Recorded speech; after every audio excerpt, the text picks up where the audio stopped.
So Leute, haben wir hier immerhin, also TGX, gerade gekippt, also es gibt eine Bauteile, wo der Versteck ist und heute also zeigt er euch, wo man Brühfilter befindet. Also schauen wir mal genau hier an.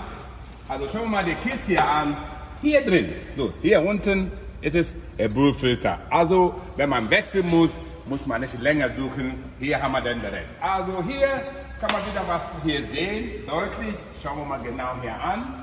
Also hier ist es Ölfilter, natürlich Agierkühler ist es ja hier sowieso und wir gehen einfach drüben, so, schauen wir mal genau hier an, so, wie gesagt, also hier haben wir eine LED, also die Scheibenwerfer hier ist komplett volle LED, also wenn man irgendwas hier tauschen, es gibt keine Brenner da drin, man muss eine komplette Lampe hier tauschen, ne? Also der zweite Teil ist das hier, weil hier was gut dabei ist.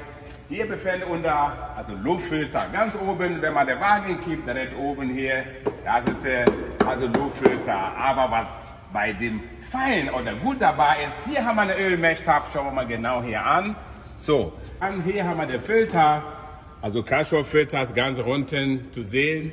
Und schauen wir mal genau hier an, das ist der, also Kraftstoffvorfilter, es ist genau hier, also da braucht man nicht zu kippen, wir kommen so weiter da dran. Ne? So Leute, also das war der allererste, also der zweite Teil kommt später. Achtung, ich habe was vergessen, ich habe euch lieb.